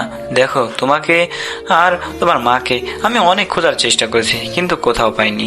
শেষমেশ হাল ছেড়ে দিয়েছিলাম। আজ হঠাৎ রাস্তায় দেখা হয়, বিশ্বাস করো বাবা, অনেক খুশি হয়েছি। প্লিজ আমাকে ভুল বুঝো না। হ্যাঁ, এটা স্বীকার করছি, তোমার মার সাথে আমি অনেক খারাপ আচরণ করেছি, তার কারণে তোমাকে আর তোমার মাকে আমি হারিয়ে ফেলেছি। দেখেন, আমি আপনাকে চিনি না, আর আপনাকে চিনতেও চাই না। আমার মা, আমার বাবা সব উনি। সো আপনি আসতে পারেন। স্বাধীন মা উঠে স্বাধীনের গালে ঠাস ঠাস করে থাপ্পড় মারতে লাগে। স্বাধীনের বাবা উঠে স্বাধীনের মাকে ছাড়িয়ে দেয়। তোকে আমি এই শিক্ষা দিয়েছি কিভাবে বাবার সাথে কথা বলতে হয়। দেখ, তুই তোর বাবার সাথে চলে যা, আমাকে নিয়ে ভাবতে হবে না। আর যদি না যাস তাহলে তোর সাথে কথা বলবো না আমি। কে আপনি? হ্যাঁ বলেন তো।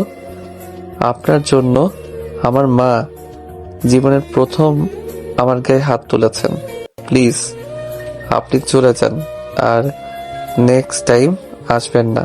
আর মা, তোমাকে ছেড়ে আমি কোথাও যাব না, এটাই আমার প্রথম কথা, আর এটাই শেষ কথা। তুই যতই জোরাজোরি করো না কেন। কথাটা বলে স্বাধীন রুম থেকে বের হয়ে যায়। তুমি ওকে নিয়ে ভেবো না, আমি বুঝিয়ে পাঠিয়ে দিব। তোমার কার্ড দিয়ে যাও, আর আমাকে নিয়ে টেনশন করতে হবে না। আর আমি তোমাকে ক্ষমা করে দিয়েছি। মৃত্যুর খবর শুনলে তুমি প্লিজ শেষবারের মতো এসে আমাকে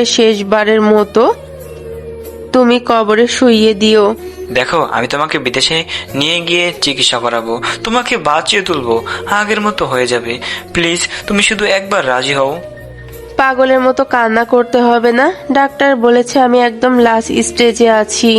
প্রথম দিকে থাকলে চিকিৎসা করে ঠিক হয়ে যেত, কিন্তু এখন আর তা সম্ভব না। হাতে খুব অল্প সময়, তাই তো গ্রামে চলে এসেছি। ওর নানা আমার নামে যে সম্পত্তিগুলো দিয়েছিল সবগুলো ওর নামে দিয়ে যেতে পারলেই হয়। আমি তো আমার ভাই আর ভাবিকে চিনি, ওনারা কতটা জঘন্য। স্বাধীনের মা বাবা দুজনেই কথা বলতে লাগে। এক পর্যায়ে স্বাধীনের বাবা স্বাধীনের মার কাছে হাল ছেড়ে দিয়ে কান্না করতে করতে বিদায় নিয়ে প্রাইভেট কার নিয়ে শহরের উদ্দেশ্যে রওনা হয়। অন্যদিকে স্বাধীন কান্না করতে করতে নদীর তীরে গিয়ে বসে থাকে আর পানির দিকে তাকিয়ে থাকে। সেইভাবেই অনেকটা সময় পার হয়ে যায়। বিকেলের দিকে স্বাধীনের বন্ধু তাকে খুঁজতে লাগে। খুঁজতে খুঁজতে না পেয়ে নদীর তীরে এসে দেখে স্বাধীন বসে আছে।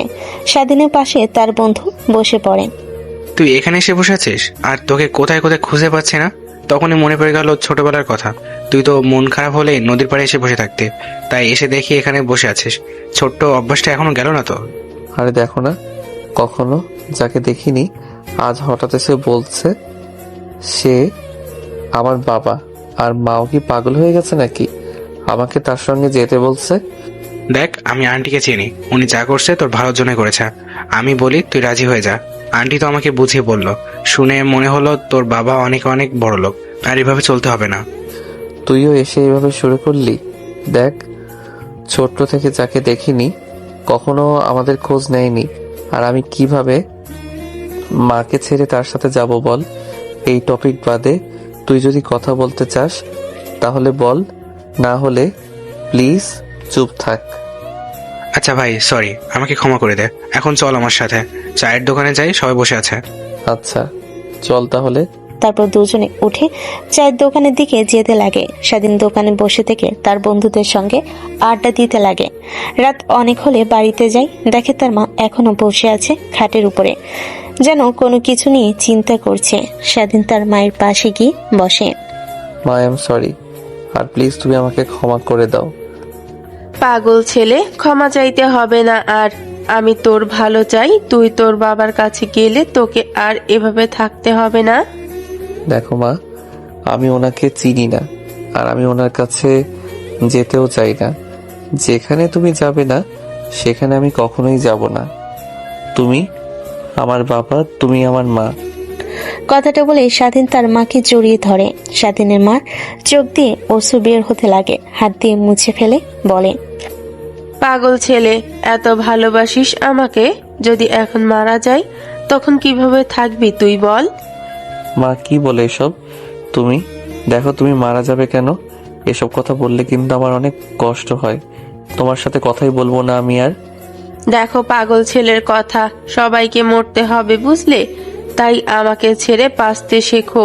তাই বলছি তোমার বাবার কাছে চলে যাও, অনেক সুখে থাকবে তুমি। তোমাকে ছেড়ে আমি সুখে থাকতে চাই না, প্লিজ বাদ দাও।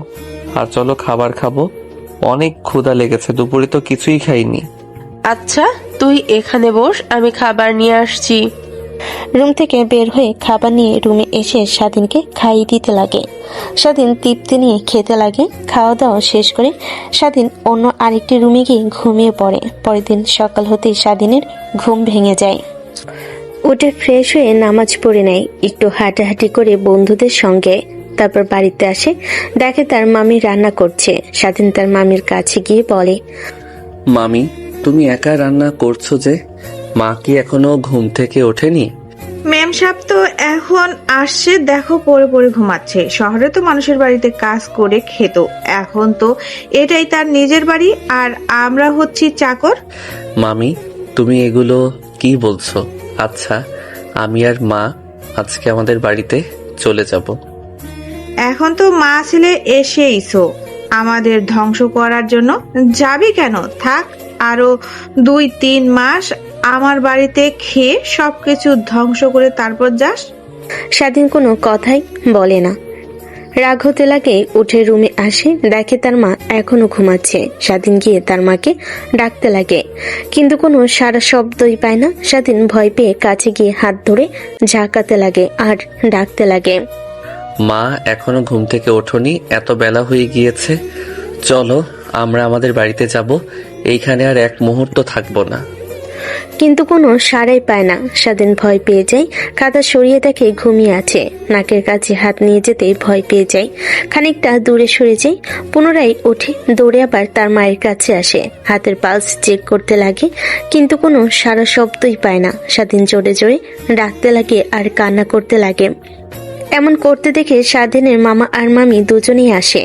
তারা ভালোভাবে দেখে বুঝতে পারে স্বাধীনের মা আর এই পৃথিবীতে বেঁচে নেই। এভাবে আর কান্না করিস না, আর ডাকিস না তোর মা। তোর মা আমাদের মাঝে নেই। না, তোমরা ভুল বলছো। আমি আর মা বাড়িতে গিয়ে থাকবো, তোমাদের এখানে থাকবো না। তাও প্লিজ মিথ্যা কথা বলো না। স্বাধীন কান্না করতে লাগে। এত কোলাহল দেখে আশেপাশের মানুষ সবাই জমা হয়ে যায়। স্বাধীনের কান্না করতে দেখে সবাই কান্না করতে লাগে। স্বাধীনের বন্ধুরা এসে বোঝাতে লাগে। দেখতে দেখতে সবাই স্বাধীনের মাকে মাটি দিয়ে চলে যায়। স্বাধীন সেইখানে বসে কান্না করতে লাগে। স্বাধীনের বন্ধুরা আনতে নিলেও আসে না। তখনই স্বাধীনের বাবা পাশে গিয়ে দাঁড়ায়। স্বাধীন উপরের দিকে তাকিয়ে তার বাবাকে দেখতে পায়। আপনি কেন আবার এইখানে এসেছেন? আপনার কারণেই আমার মার আজ এই অবস্থা। কেন আমাদের মধ্যে আসতে গেলেন? নি কিসের জন্য? ভালোই তো চলছিল সবকিছু, আপনি এসে আবার আমাকে একা করে দিলেন। আপনি এখান থেকে চলে যান বলছি, চলে যান। আপনার কথা ভেবে আর আমাকে নিয়ে ভেবে মার আজ এই পরিণতি হয়েছে। বাবা প্লিজ আমাকে ভুল বোঝো না। তোমার মার বলতে নিষেধ করেছে, তার জন্য আমি বলিনি, কিন্তু এখন বলি তোমার মার। ব্যাস হয়েছে, আর আপনাকে বলতে হবে না। আপনি এখান থেকে যান, আর প্লিজ আমাকে আমার মতো থাকতে দেন। আমার কারো সাহায্য লাগবে না। দেখো জানি আমি বললে তুমি বিশ্বাস করবে না, আর বলতেও চাই না, কিন্তু তোমাকে এখন শক্ত হতে হবে। আর মানুষ কেউ পৃথিবীতে চিরজীবনের জন্য বাঁচে না, সবাইকে মরতে হবে। কিন্তু হ্যাঁ, আমার দরজা তোমার জন্য সারা জীবনই খোলা থাকবে। সেখানে তোমার ভাই আছে, বোন আছে, আর একটা মা আছে। তুমি আসতে পারো। এই নাও, আমার কাছে শুধু একবার ফোন করবে। পৃথিবীর যেখানে থাকো না কেন, আমি তোমার কাছে চলে যাব। স্বাধীন কার্ডটা নিয়ে ছিঁড়ে ফেলে দেয়। স্বাধীনের বাবা দেখে কেন যেন খারাপ লাগে, কান্না করতে লাগে। তারপর সেইখান থেকে চলে যায়। স্বাধীন কান্না করতে করতে অবচেতন হয়ে যায়। তার বন্ধুরা ধরাধরি করে স্বাধীনকে বাসায় নিয়ে আসে। এভাবেই কেটে যায় একটা মাস। এভাবে আর তো মামার ঘাড়ের উপর বসে বসে আর কতদিন খাবি? তোর ছোট ভাই শহরে থেকে পড়াশোনা করছে, ওকে টাকা দিতে হয়, তোর মামা একা সামলাতে পারে না। তুই কিছু একটা এখন কর। আমি আগামীকাল থেকে আমি মাঠে কাজ করব। মার জমিগুলো আমাকে বুঝিয়ে দিতে বলো আমাকে, তাহলে হবে। তোর মায়ের জমি ছিল কই? আমি তো জানি না। আর তোর মামা তোর মায়ের জমি দেখাশোনা করে কই? কেন, তোমাদের পাশের জমিটুকু আর ওই জমিগুলো তো সব মার মামা দেখাশোনা করেন। আর মামার যা জমি ছিল সব তো সে বিক্রি করে দিয়েছে। কি যেন ব্যবসা করবে, তার জন্য সব জমি বিক্রি করে ব্যবসা শুরু করলে সেখানে লস হয় আর টাকা উসুল হয় না, তাই জমিগুলো আর ফিরে পায় না। মা আমাকে সব বলেছে। তোর মা তোকে ভুল বলেছে, মিথ্যা কথা বলেছে। তোর মায়ের কোনো জমি নেই, সব তোর মামার।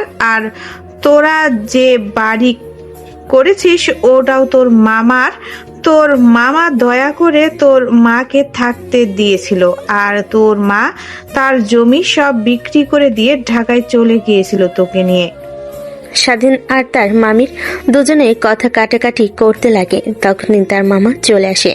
স্বাধীনের মামা সব শুনে বলতে লাগে, তোর মামি তো ঠিক বলেছেন, তোর মার কোনো জমি নেই, সব আমার, বুঝলি? আর বাড়ি থেকে বের হবি তুই। এখন এত বড় ছেলে হয়ে আমার ঘাড়ের উপর বসে থেকে কয়েকদিন খেলি, লজ্জা করে না তোর? মামা, তুমিও মিথ্যা কথা বলছো। প্লিজ দেখো, আমার মায়ের শেষ সম্বল জমিগুলো আমাকে দাও। আমি আর কোথাও যেতে চাই না। মার কবরের পাশে বাকিটা জীবন পার করে দিতে চাই। আচ্ছা, তুই বিশ্বাস করছিস না তাই তো? এখানে দাঁড়া, আমি সব দলিলপত্র নিয়ে আসছি, তারপরে সব বুঝতে পারবি। স্বাধীনের মামা রুমে ঢুকে কিছু দলিল বের করে নিয়ে আসে। সেগুলো দেখাতে লাগে। স্বাধীন দেখে অবাক হয়ে যায়, কি বলবে ভাষা খুঁজে পায় না। মাথা নিচু করে সেখান থেকে চলে যায়। রুমে গিয়ে সবকিছু গোছাতে লাগে। এমন সময় তার মায়ের বাক্সের দিকে নজর যায়, খুলতে দেখে একটা চিঠি। বাবা, আমি জানি তুই যখন এই চিঠিটা পড়বে তখন আমি এই দুনিয়াতে হয়তোবা আর বেঁচে থাকবো না, কারণ আমাকে তো মরতেই হবে। মরণ ব্যাধি রোগ ক্যান্সার হয়েছে আমার, যা চিকিৎসা করার আমার পক্ষে সম্ভব নয়, আর এখন আর হবেও না, কারণ একদম লাস্ট স্টেজে। ডাক্তারের কাছে গেলে সে বলে আর কিছুদিন বাঁচবো আমি। দেখ, তুই তোর বাবাকে ভুল বুঝিস না, সে অনেক ভালো মানুষ, কিন্তু পরিস্থিতির কারণে আমার সঙ্গে এমনটা করেছে সে। আমি জানি অনেক খুঁজেছে আমাকে, কিন্তু আমি তার কাছে যাইনি। আর তোর মামা মামি অনেক বাজে, তারা উপরে যেরকম ভালো দেখায় বাস্তবে তারা থেকে জঘন্য। তাই বলবো তুই তোর বাবার কাছে যা, সে তোর জন্য ভালো ভবিষ্যৎ করে দেবে। আমি ওপর থেকে তা দেখে যেন সুখে থাকতে পাই, খুশি হই। ইতি তোর মা। স্বাধীন চিঠিটা পড়ে অঝরে কান্না করতে লাগে। তারপর ব্যাগপত্র গোছাতে লাগে। তার মারে একটা ছবি তার ব্যাগে গুছিয়ে নেয়। তার জামা কাপড় আর কিছু প্রয়োজনীয় ডকুমেন্ট নিয়ে বের হই সে। কি করবে সে নিজেও জানে না। তার বাবার কাছে ফিরে যেতে চায় না। ভাবে সেই আঙ্কেলের বাসায় যাবে যেখানে আগে সে কাজ করত, কিন্তু এত দূর যাওয়ার জন্য তার কাছে এখন আর টাকা নেই। তাই ফোন বের করে তার বন্ধুকে ফোন করে। ফোন দিতে রিসিভ করে। স্বাধীন বলে, বন্ধু প্লিজ একটা হেল্প করবে আমার? কে? আরে তুই এভাবে বলছিস কেন? বল কিভাবে সাহায্য করতে পারি তোকে। মানে কি করে যে বলি তোর সাথে। তুই কোথায়? আমি নদীর পাড়ে বসে আছি, একটু আসবি তুই এখন? আচ্ছা, তুই ওখানে থাক, আমি 2 মিনিটের মধ্যে আসছি। স্বাধীন ফোন রেখে দেয়। নদীর পানির দিকে তাকিয়ে থাকে। জোয়ারের পানিতে নদী এখন পরিপূর্ণ হয়ে গেছে। মাঝে মাঝে 2-1টা নৌকা চলে যাচ্ছে তাদের নিজ নিজ গন্তব্যে। তখনই পাশে এসে তার বন্ধু এসে বসে। স্বাধীন তাকিয়ে দেখে। কিরে, তোর আবার কি হয়েছে? এভাবে জরুরিভাবে তলব করলি আর এই ব্যাগ গুছিয়ে নিয়েছিস দেখছে, কোথাও যাবি নাকি? মামি বাড়ি থেকে বের করে দিয়েছে। কি? ও আচ্ছা, তোর মামা বাড়ির মানুষ যেমন, তাদের পক্ষে এটা অস্বাভাবিক কিছু না। তা তুই তোর বাড়িতে যেতে এখানে এসেছিস কেন? তারপর স্বাধীন তার বন্ধুকে সব কথা খুলে বলে। স্বাধীনের বন্ধু শুনে অবাক হয়ে যায়। তাই বলে তুই ছেড়ে দিলি? গ্রামের সবাই তো জানে তোর মামা সয় সম্পত্তি সব বিক্রি করে দিয়ে ব্যবসা করতে গিয়ে লস খায়, আর তার যে জায়গা ছিল সব তো মায়ের। বুঝতে পারছি, সব তোর মামা আর মামির পরিকল্পনা। তারা তোর মা তোমারে দিয়ে মিথ্যা আঙুলের সই দিয়ে সিগনেচার দিয়ে তোরা নিজেদের নামে করে নিয়েছে। হ্যাঁ, আমিও এটাই ভাবছি, কিন্তু এখন কি করব কিছুই বুঝতে পারছি না। তাদের গিয়ে বললে জানি কখনোই আর জায়গাগুলো। তাই ভাবছি আগে যেখানে কাজ করতাম ঢাকা, সেখানে চলে যাব। কিন্তু ঢাকায় যাওয়ার জন্য আমার কাছে টাকা নেই। তুই যদি কিছু টাকা দিতি, আমি ঢাকায় গিয়ে তোকে সব টাকা ফিরিয়ে দিতাম। ও আচ্ছা, তা তুই এই কথা আগে বলবি না? এভাবে আমতা করতে হয়? তুই এখানে দাঁড়া, আমি দোকান থেকে এখনই টাকা নিয়ে আসছি। কথাটা বলে স্বাধীনের বন্ধু উঠে দৌড় দেয়। প্রায় 5 মিনিট পর ফিরে আসে। এই নে টাকা, আর ফিরিয়ে দিতে হবে না। আর হ্যাঁ, আগে কিন্তু আন্টি ছিল তোর সাথে, এখন কিন্তু সে নেই। সব বুঝে শুনে কাজ করিস। স্বাধীন উঠে তার বন্ধুকে জড়িয়ে ধরে কান্না করতে লাগে। স্বাধীনকে কান্না করতে দেখে বলে, ধ্যাৎ পাগল, এভাবে কেউ কান্না করে? অনেক উপকার করলি তুই আমার। তোর উপকার আমি জীবনে কখনো ভুলবো না। হয়েছে, তোকে আর ধন্যবাদ দিতে হবে না। এখন রওনা দে, বেলা তো অনেক হয়েছে, না হলে আবার যেতে রাত হয়ে যাবে, তখন আমার সমস্যা হতে পারে। তো চল, আমি তোকে এগিয়ে দিয়ে আসি। কথাটা বলেই মাটি থেকে ব্যাগ নিয়ে হাঁটা দেয়। স্বাধীন আসতে লাগে। তারপর বাস কাউন্টারে গিয়ে টিকিট কেটে অপেক্ষা করতে লাগে। আর স্বাধীন তার বন্ধুর সঙ্গে কথা বলতে লাগে। একটু পর বাস চলে আসে। স্বাধীন উঠে বসে। তার বন্ধুকে বিদায় জানাই। কেন যেন বুকের ভেতরটা দুমড়ে মুচড়ে যাচ্ছে। গ্রাম ছেড়ে যেতেই ইচ্ছে করছে না, কিন্তু কি আর করার, যেতেই হবে এখন। প্রায় 5 ঘন্টা পর ঢাকায় গিয়ে পৌঁছায়। একটা রিক্সা নিয়ে সোজা নিহাতের বাসার সামনে চলে যায়।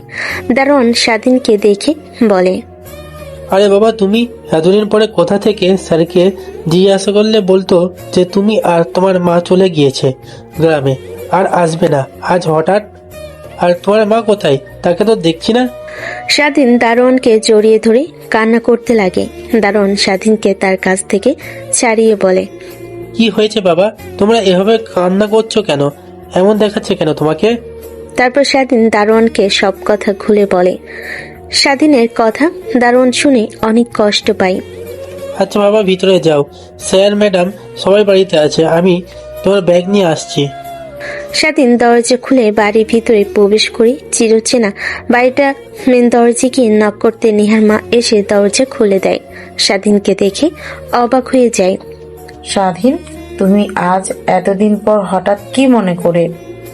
স্বাধীন কি বলবে বুঝতে পারে না, কান্না করতে লাগে। নেহার মা অবাক হয়ে যায়, স্বাধীনকে ধরে ভিতরে নিয়ে আসে, সোফায় বসিয়ে দেয়। তখনই নেহার বাবা আসে। স্বাধীনকে দেখে সেও এসে বসে। কি হয়েছে স্বাধীন? এভাবে কান্না করছো কেন? তারপর স্বাধীন সব কথা খুলে বলে। তার মা কিভাবে মারা গিয়েছেন সবকিছু নেহার বাবা মা শুনে অনেক কষ্ট পায়, কারণ স্বাধীনের মা প্রায় 20 বছর তাদের বাসায় কাজ করেছেন। দেখো, মানুষ তো আর চিরজীবন বেঁচে থাকে না। আর তোমার মা আমাদেরও বলেনি যে তার চিকিৎসা করাবো। আচ্ছা বাদ দাও, এসো, যেহেতু তোমার ওই রুমে যাও, আর এখন থেকে এখানেই থেকো আর কাজ করো। ঠিক আছে আঙ্কেল, আর ধন্যবাদ। হয়েছে বাবা, আর ধন্যবাদ দিতে হবে না। যাও, দেখে তো মনে হচ্ছে কিছু খাওনি, ফ্রেশ হয়ে আসো। আর নেহার মা, ওর জন্য খাবার বেড়ে রুমে দিয়ে আসো। তখনই নেহা নিচে নামতে লাগে। স্বাধীনকে দেখে স্বাধীন সেই দিকে তাকিয়ে চোখ নামিয়ে রুমে চলে যায়। বাবা, এই ছেলেটা আবার এখানে? ওর মা না বড় গলা করে বলে গেল যাওয়ার সময় যে আর আসবে না ঢাকায়, গ্রামেই থাকবে। তা আবার কি মা ছেলে আমাদের বাসায় চলে এসেছে? নেহার এমন কথা শুনে নেহার বাবা রেগে উঠে দাঁড়ায়, ঠাস ঠাস করে থাপ্পড় লাগিয়ে দেয়। 2 গালে হাত দিয়ে বসে পড়ে। এই থাপ্পড়গুলো তোকে আগে মারা উচিত ছিল। তুই মানুষকে মানুষ মনে করিস না নাকি? ওরা কি ফিতে থাকে বাড়িতে? কাজ করে থাকে ওরা। চলে যাওয়ার পর তো কতজনে না কষলো, দেখলি না? 1 মাস হলো ঠিক মতো কাজ করে না, উল্টো আরো জিনিসপত্র চুরি করতো। ওনাদের মতো ভালো মানুষই হয় না। আর স্বাধীনের মা মারা গিয়েছে, ওর মামা বাড়ি থেকে বের করে দিয়েছে, তাই কোথায় যাবে বুঝতে না পেরে এখানে এসেছে। তাই বলে তুমি আমাকে মারবে? আর আমি কি এমন বলেছি? দেখো, আমি তোমার কোনো কথাই শুনতে চাচ্ছি না। এখন শুধু তুমি তোমার রুমে যাও, এমনিতেই ভালো লাগছে না।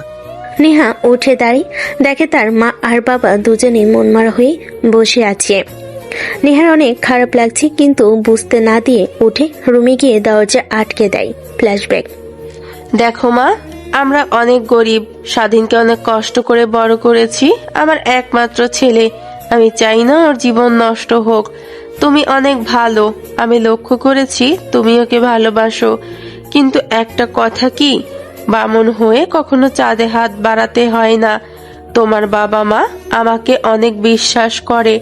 তাদের এইখানে কাজ করছি এখন প্রায় 20 বছর হলো।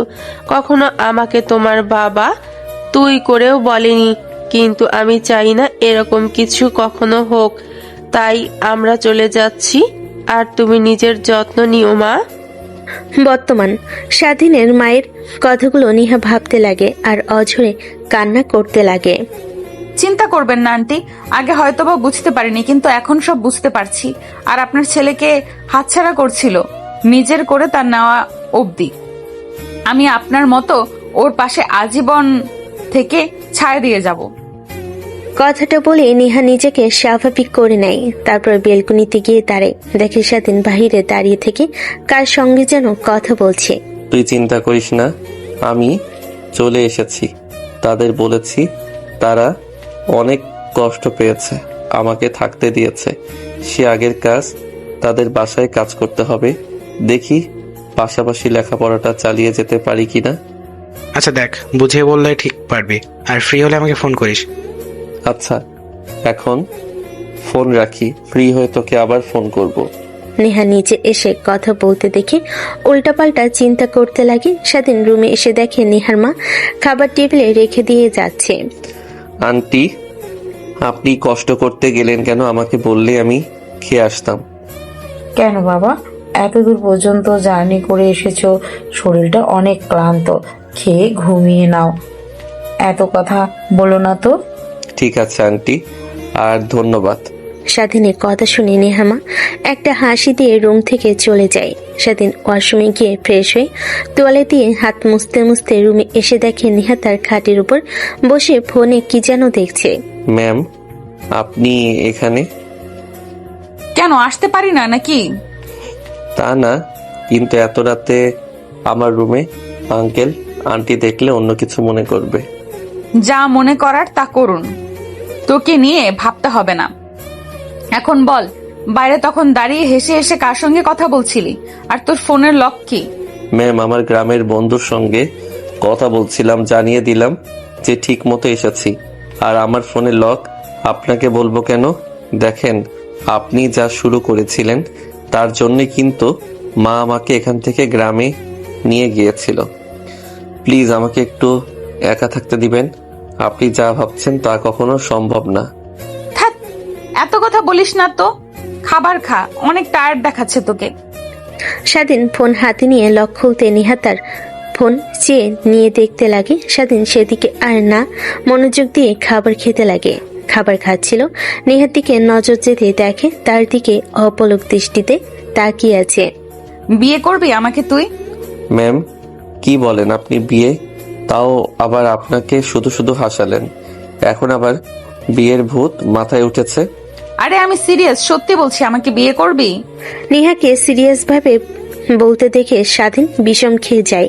নেহা উঠে গ্লাসে পানি ঢেলে সামনের দিকে এগিয়ে দেয়। স্বাধীন খেতে লাগে। প্লিজ ম্যাম, জানতে রুম থেকে আমি চাই না আপনাদের এই কাজ ছেড়ে দিতে, আর শহরে তেমন কিছু চিনিও না, তো প্লিজ আমাকে ডিস্টার্ব করবেন না। আপনার পা জড়িয়ে ধরে বলছি। আরে কি করছো তুমি? পা জড়িয়ে ধরছো কেন? তোমার স্থান আমার পায়ে না, আমার বুকে। কথাটা বলে নেহা স্বাধীনকে তার সঙ্গে শক্ত করে জড়িয়ে ধরে। আরে ম্যাম, আবার কি শুরু করলেন বলেন তো? ছাড়েন বলছি, ছাড়েন। নেহা ছেড়ে দিতে স্বাধীন ঠাস ঠাস করে থাপ্পড় লাগিয়ে দেয় নেহার দুই গাল চেপে ধরে স্বাধীনের দিকে তাকিয়ে থাকে। বড় বলে কিছু বলিনি, কিন্তু আর চুপ করে থাকবো না। আপনি কি শুরু করেছেন? হ্যাঁ বলেন তো। জানেন কি, আপনার জন্যই আমি আমার মাকে হারিয়েছি। যদি এখানে থাকতো আমি জানতে পারতাম আর ভালো চিকিৎসা করাতে পারতাম, কিন্তু গ্রামে যাওয়ায় জানতে পারিনি আর জিজ্ঞাসা করতে পারিনি। সব আপনার দোষ। আর হ্যাঁ, নেক্সট টাইম যদি আমার সাথে এরকম কিছু করেন তাহলে আমি সোজা এই বাসা থেকে বের হয়ে যাব আর কখনোই ফিরে আসবো না। তারপর স্বাধীন আবার খাবার খেতে লাগে। নেহা উঠে তার রুমে চলে যায়। স্বাধীন নেহার যাওয়ার দিকে তাকিয়ে থাকে। কেন জানি স্বাধীনে অনেক খারাপ লাগে, কিন্তু বুঝতে দেয় না। খাওয়া দাওয়া শেষ করে ফোনে তার বন্ধুদের সঙ্গে মেসেজ করতে করতে ঘুমিয়ে পড়ে। সকালে ঘুম থেকে উঠে বাড়ির বাহিরে এসে দেখে গাড়ি অপরিষ্কার, তাই পাইপ লাইন ছেড়ে দিয়ে গাড়ি পরিষ্কার করতে লাগে। গাছে থাকা অতিরিক্ত ডালপালা পরিষ্কার করতে লাগে। নেহার বাবা জগিং করার জন্য বের হলে স্বাধীনকে দেখে বলেন, আরে বাবা, তুমি আবার কি শুরু করলে? যাও ঘুমাও, একটু রেস্ট নাও। তোমার উপর দিয়ে অনেক দখল গিয়েছি, তোমাকে এখনো তো কাজ করতে হবে না, পরে করিও। তাহলে কি আর হয়? তুমি কি প্রাইভেট কার ড্রাইভিং করতে পারো? আঙ্কেল, শিখেছি কিন্তু লাইসেন্স করা হয়নি। গ্রামের এক বন্ধুর প্রাইভেট কার ছিল, ওইখান থেকে শিখেছি, এখন পারি। ও আচ্ছা, তাহলে তো ভালোই। তোমাকে আর রুমের ফ্লোর, জামা কাপড়, খাবার রান্না করতে হবে না। এখন থেকে নেহাকে তুমি তার ভার্সিটিতে নিয়ে আসবে। আর নেহার ভার্সিটির পাশে কলেজ আছে, ওখানে তুমি ভর্তি হয়ে নিও। পড়াশোনা একদমই ছাড়া যাবে না, লেখাপড়া করলে আমার অফিসে তোমাকে একটা ভালো জব দিয়ে দিব। ধন্যবাদ আঙ্কেল আপনাকে। ধন্যবাদ দিতে হবে না, এখন রুমে যাও, রেস্ট নাও। একটু পর নেহা ভার্সিটিতে গেলে তাকে নামিয়ে দিয়ে এসো। কথাটা বলে নেহার বাবা বাইরে জগিং করতে যায়। সেদিন ভালোভাবে পরিষ্কার করে গাড়িটা ভালোভাবে ধুয়ে রেখে আসে। যেই যাবে তখনই পা পিছলে পানিতে পড়ে যায়। নিহা দেখে হেসে ফেলে। স্বাধীন ওর দিকে তাকায়। নিহা দেখে তার রুমে চলে যায়। স্বাধীন তার রুমে গিয়ে গোসল করে নেয়। কলেজে ভর্তি হবার জন্য প্রয়োজনীয় কাগজপত্র গুছিয়ে নেয়। একটু পর কাজের মেয়ে খাবার নিয়ে আসে। স্বাধীন খাবার খেয়ে নেয়। তারপর নিজেকে পরিপাটি করে গাড়িতে গিয়ে বসে অপেক্ষা করতে লাগে। একটু পর নিহা আসে, গাড়িতে উঠে বসে। স্বাধীন গাড়িটা স্টার্ট দেয়। ম্যাম, আমি তো আপনার ভার্সিটি চিনি না, প্লিজ কোন দিকে যাব আমাকে একটু আজকে চিনিয়ে দিলেই হবে। আচ্ছা ঠিক আছে, গাড়ি চালাতে পারিস তো ভালোভাবে, নাকি অ্যাক্সিডেন্ট করে মারবি আবার আমাকে? নেহার কথা শুনে স্বাধীন একটা হাসি দিয়ে গাড়ি স্টার্ট দিয়ে বের হয়। নেহা দেখিয়ে দিতে লাগে। প্রায় 20 মিনিট পর ভার্সিটিতে চলে আসে। সামনেই পার্কিং লট আছে, ওইখানে গিয়ে অপেক্ষা করবি। আমার ভার্সিটির ক্লাস শেষ হবে 1টার দিকে। আমি যেন এসে তোকে ওইখানে দেখি। মানে ম্যাম, কলেজে ভর্তি হতাম, আসার সময় দেখেছি ভার্সিটির পেছনে একটা কলেজ আছে। আঙ্কেল ওইখানেই ভর্তি হতে বলেছে আমাকে, তাই এখানে যাব। ও আচ্ছা, যা তাহলে। আর তোর নাম্বারটা দেখ, সিম নিয়ে তো আর ফোন কল যায় না, নাম্বার চেঞ্জ করেছিস তুই হয়তো। স্বাধীন নাম্বার দিয়ে দেয়। নেহা ভার্সিটিতে ক্লাস করতে চলে যায়। স্বাধীন গাড়ি রেখে হাঁটতে হাঁটতে কলেজে চলে আসে। তারপর প্রিন্সিপালের রুমে গিয়ে সবকিছু কমপ্লিট করে ভর্তি হতে লাগে। নেহার বাবার কথা বলতেই চিনতে পারেন। তারপর প্রিন্সিপাল ক্লাসরুমে নিয়ে গিয়ে সবার সঙ্গে পরিচয় করিয়ে দেন। স্বাধীন আর না এসে ক্লাস করতে লাগে। কিছুক্ষণের জন্য ভুলে গিয়েছিল নেহার কথা। মনে হতে ঘড়ির দিকে তাকিয়ে দেখে 1টা বেশ বাজে। স্বাধীন স্যারের কাছ থেকে বিদায় নিয়ে দৌড়াতে দৌড়াতে ভার্সিটিতে চলে আসে। এসে দেখে নেহা আর তার অনেক বান্ধবীরা গাড়ির উপরে বসে আছে। সরি ম্যাম, সরি, আসলে ভুলেই গিয়েছিলাম, প্লিজ কিছু মনে করবেন না, আর এরকম হবে না। হয়েছে, আর এত কিছু বলতে হবে না। আর এই তোরা সবাই ওঠ, আমার তরফ থেকে আজ তোদের সবাইকে ট্রিট দিব। এই সবাই ওঠ, নেহা আজকে ট্রিট দেবে। ইয়াহু! তখনই নেহার নজর যায় তার এক বান্ধবী স্বাধীনের দিকে অপলক দৃষ্টিতে তাকিয়ে আছে। পাশে যে এত কথা হচ্ছে সেদিকে তার কোনো হেলদোল নেই। নেহা গিয়ে বলে, কিরে তোর আবার কি হলো, এভাবে তাকিয়ে আছিস যে? আরে না, সেরকম কিছু না, চল তোরা সবাই চল। কথাটা বলে সামনে দরজা খুলে উঠতে যাবে, অমনি নেহা সরিয়ে দিয়ে উঠে পড়ে। নেহার বান্ধবীরা পিছনে সিটে গিয়ে বসে থাকে। স্বাধীন উঠে ড্রাইভ করতে লাগে। নেহা রেস্টুরেন্টের নাম বলে স্বাধীন যেতে লাগে। একটু পর রেস্টুরেন্টের সামনে গাড়ি দাঁড় করে। সবাই গাড়ি থেকে নেমে যায়।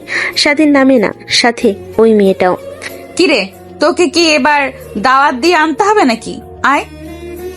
আরে না, তোরা যা, আমার ভালো লাগছে না, আমি গাড়িতেই অপেক্ষা করি, তোরা খেয়ে আয়। আচ্ছা তুই গাড়িতে থাক, আর স্বাধীন তুই আয় আমাদের সাথে, তুইও কিছু খেয়ে নিবি, মুখ তো শুকিয়ে গেছে। না ম্যাম, আপনারা যান, এনজয় করেন, আমি এখানেই ভালো আছি, বাসায় গিয়ে খেয়ে নেব। আমি তোকে আসতে বলেছি, আয়, এত কথা বলছিস কেন? নেহার তীক্ষ্ণ কণ্ঠ শুনে স্বাধীন ভয় পেয়ে গাড়ি থেকে নেমে পড়ে। সঙ্গে সঙ্গে নেহার বান্ধবীও নেমে যায়। তুই আবার গাড়ি থেকে বের হলি কেন? একটু আগে তো বললি তোর ভালো লাগছে না, গাড়িতে থাকবি। আরে না, ওইটা তো তোকে এমনি বলেছিলাম, দেখার জন্য, দেখি তুই কি করিস। আচ্ছা চল। তারপর সবার খাবার দেয়। স্বাধীন আরেকটা টেবিলে গিয়ে বসে খাবার খেতে লাগে। ওই মেয়েটাও স্বাধীনের টেবিলে যেতে নিলে নেহা বলতে লাগে, তুই কোথায় যাচ্ছিস? এখানে তো আমরা সকল ফ্রেন্ড সার্কেল আছি। না মানে আমি ওই টেবিলে যাই, এখানে চাপাচাপি করছে, ভালো লাগছে না তো, আমি এখানে রিল্যাক্সে খাবো। কথাটা বলেই উঠে চলে যায়। তারপর খেতে লাগে আর স্বাধীনের সঙ্গে কথা বলতে লাগে। স্বাধীন হাসি মুখে কথা বলতে লাগে। দুজনকে হাসতে হাসতে কথা বলতে দেখে নেহার রাগ হতে লাগে। রাগে চামচ বাঁকা করে ফেলে। তার বান্ধবীরা দেখে ভয় পেয়ে তাকিয়ে বলে, হ্যাঁ কি হয়েছে তোর, এরকম করছিস কেন? তুই দেখে মনে হচ্ছে অনেক রেগে আছিস। আরে না, কই রাগ করছি, তোরা সবাই খাবার খা, আমার খাইতে ইচ্ছে করছে না, আমি গাড়িতে অপেক্ষা করছি। কথাটা বলে নেহা উঠে চলে যায় আর স্বাধীনের দিকে তাকিয়ে থাকে। দেখে মেয়েটার সাথে আরো হাসতে হাসতে কথা বলতে লাগে, কিন্তু নেহা কিছু না করে গাড়িতে গিয়ে রেগে ফুঁসতে লাগে আর বলতে লাগে, ওই শাকচুন্নি কি দেখতে আমার থেকেও বেশি হট সেক্সি যে তোর ওর প্রতি অ্যাট্রাকটিভ হয়ে গেলি? এত এত চেষ্টা করলাম কিন্তু তোকে আপন করে পেলাম না।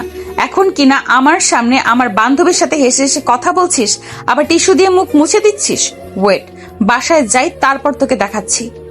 তারপর সবাই খাওয়া দাওয়া শেষ করে গাড়িতে উঠে বসে। এক এক করে সবাই নেমে যায়, শুধু নেহা আর ওর নেহার বান্ধবী বাদে। তখন নেহার কানে কানে বলে, নেহা প্লিজ হেল্প কর না, তোর ড্রাইভারটাকে আমার অনেক পছন্দ হয়েছে, প্লিজ সেটিং করিয়ে দে না। ও আচ্ছা, তা ওর কি তোকে পছন্দ?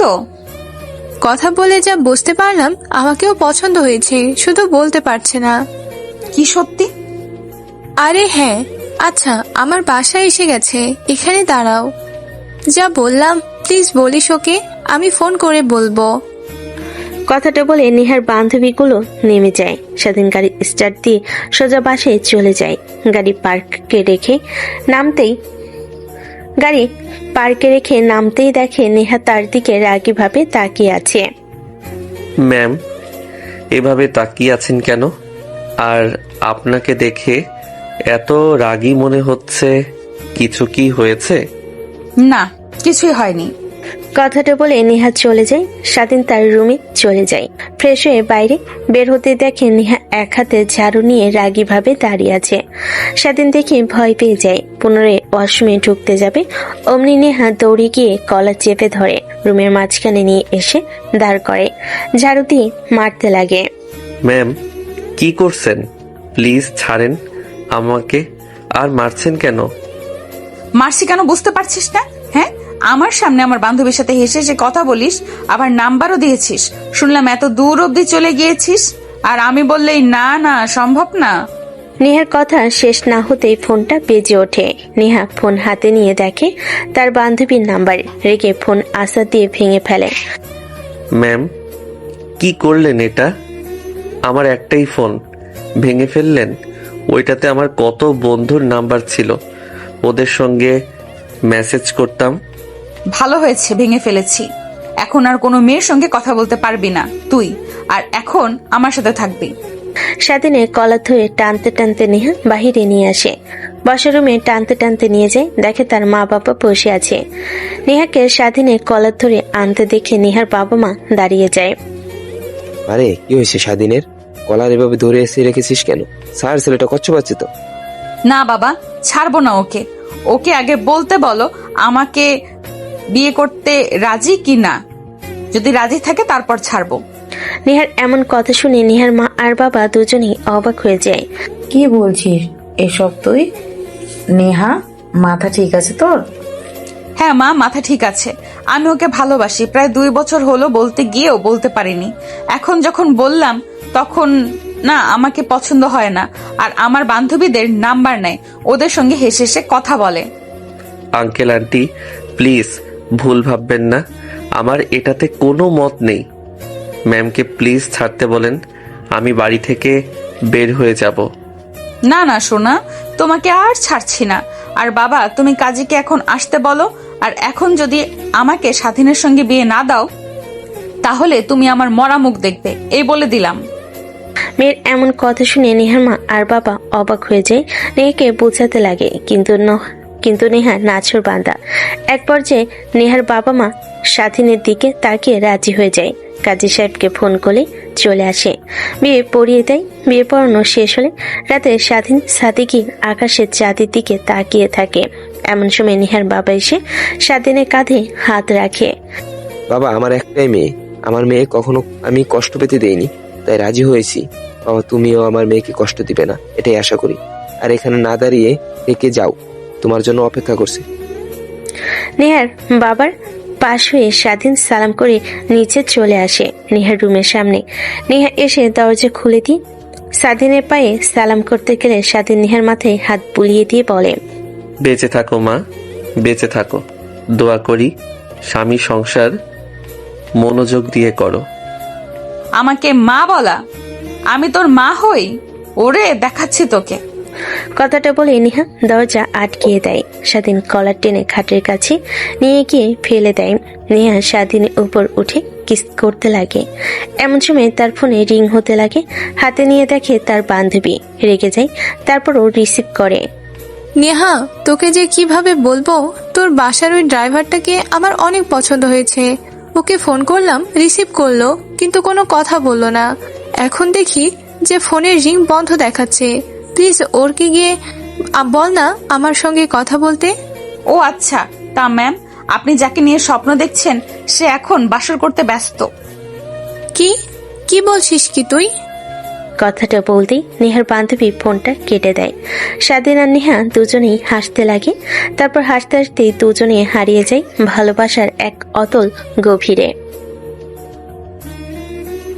তো দর্শক, আজকের গল্পটির থেকে এখানেই বিদায় নিচ্ছি। আর অপেক্ষা করুন পরবর্তী গল্পের জন্য। সেই পর্যন্ত ভালো থাকবেন এবং লাইক, কমেন্ট, শেয়ার করে আমাদের সাথেই থাকুন। আর নতুনরা কিন্তু সাবস্ক্রাইব করতে ভুলবেন না। আল্লাহ হাফেজ।